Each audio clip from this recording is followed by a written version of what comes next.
I think one of the biggest reasons why people struggle with manifestation isn't because they're doing the techniques wrong, it's because nobody's explained what's happening inside their body. Most manifestation advice tells you to think positively, ignore your circumstances, persist in the assumption. But what happens when your body feels completely unsafe? Today, I want to go through why your nervous system is one of the biggest missing pieces of manifestation and how completely understanding it changed everything for me. See, most people think that they have a manifestation problem. People have been messaging me saying, I can't stop checking, I keep overthinking, I can't believe my affirmations, I keep overreacting. They assume they're failing at manifestation, but I don't actually think that that's the problem. I think they're trying to create from a nervous system that's convinced they're under threat, and that's a completely different problem. So before we even talk about manifestation, let's talk a bit about what the nervous system actually is. So what is your nervous system?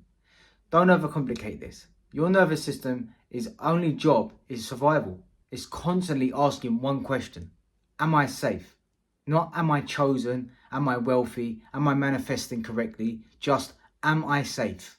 And the important thing is, it reacts before your conscious mind does. That's why your stomach drops before you even had a thought. Your body noticed the danger first. So then let's go into why circumstances trigger us. Let's say your SP doesn't text you. This is what most people think happens. They don't text, you think negative thoughts, you feel anxious. But I actually think it happens the other way around. They don't text, your nervous system detects danger, your body feels anxious, your mind starts to create thoughts to explain why. Things like, they don't want me, they found someone else, I ruin everything. The thoughts are often trying to make sense of what your body is feeling. And this is one of the main reasons why affirmations don't work for people. Lots of people get frustrated. They'll say, I am loved, I am chosen, I am prioritized. But at the exact same time, their heart is racing, their stomach feels sick. They're checking Instagram every 5 minutes. The affirmation isn't the problem. Your body is shouting danger. You're trying to think your way out of survival. And that's incredibly difficult. So then let's have a little look at what the brain does. Once your nervous system starts to feel unsafe, your brain starts helping. Not by calming you down, but scanning for danger. Suddenly you notice they was online. They liked someone else's picture. They used one less kiss. They replied slower. Your brain thinks it's protecting you. It's trying to stop you getting hurt again. But manifestation isn't just mental. This is one of my biggest realizations. But manifestation isn't just mental. You've also got your body, your emotions, your habits, your nervous system. But most people only try and change in the thoughts, but they're ignoring the system that's actually running the show. But identity has to feel safe. And this is probably the biggest point in this whole video. People think identity is, I'm chosen, I am confident, I am abundant. But identity is so much deeper than that. It's what your system has accepted as normal. If your nervous system has learned, I am rejected, I am abandoned, I am never prioritized, then suddenly saying, I am chosen, it can start feeling uncomfortable. Not because it's wrong, but because it's unfamiliar. And this is why people often repeat the same patterns. Not because they enjoy the suffering, they repeat what's familiar. Your nervous system would rather experience a familiar pain over unfamiliar peace. That's why people often keep attracting emotionally unavailable partners, or constantly check, or constantly chase. Their body has learned this is what relationships feel like. So this is how we start to change things. Let's look at the differences between reacting to an experience or responding to the experience. Reactions look like checking, chasing, spiraling, panicking, texting repeatedly. And a response looks like pause, breathe, ground yourself, regulate, decide who you want to be, and then move as if you are that person now. That's the difference. So regulation creates the gap between you and the circumstance. And that's the place that you can decide what things mean. That's the place that you can decide who you are, no matter what's going on around you. So this is what the process looks like. You got your trigger. SP doesn't reply. Bank account looks low. You stop, you pause, you regulate. Take your deep breaths. That creates the gap, that creates the space between you and it. And now you decide who you are. I am chosen. I am the priority. Money comes to me easily and effortlessly. I get paid to exist. Now you become that identity. You take on the new behaviors. What would I be doing if my bank account had £1 million in it? What would I be doing if my SP was in my life and they was texting me first every morning? That's you becoming the identity. And then you take action towards that. You live as that person, no matter what you're seeing around you. That is the process. That is where the change starts to happen. So I'm going to give you some practical regulation tools.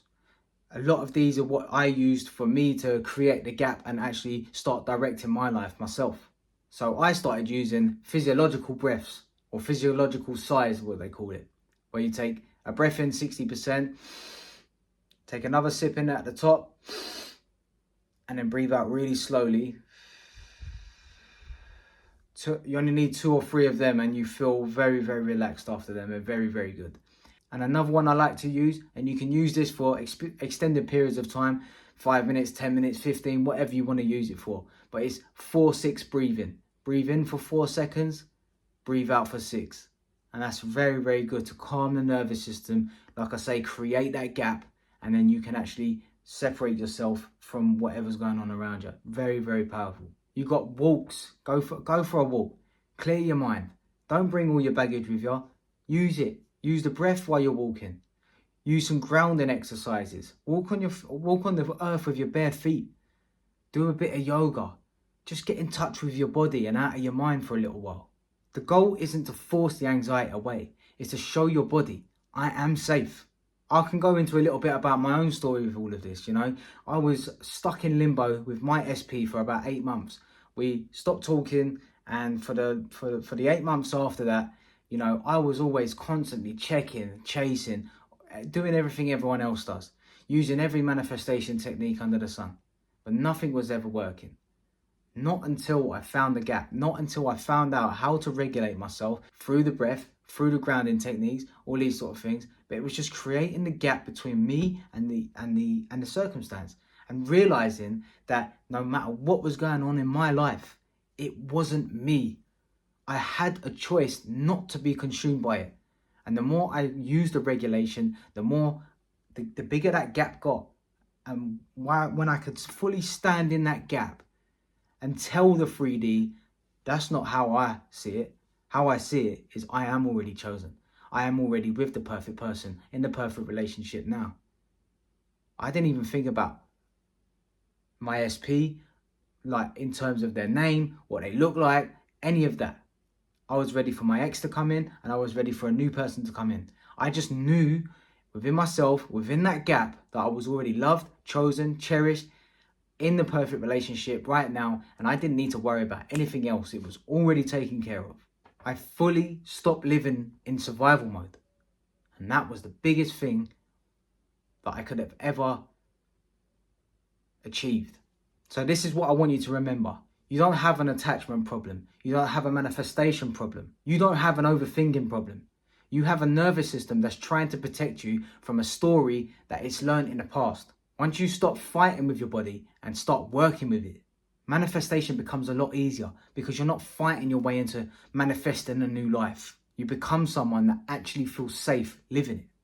If this video helped you understand why you've been feeling stuck, I'd really appreciate if you could subscribe, because this is exactly the type of content that I make, helping you regulate your nervous system, shift your identity, and create change from a place of safety rather than survival. And if you've ever caught yourself checking, overthinking, or reacting in your manifestation journey, let me know in the comments. I'd love to hear what resonated with you.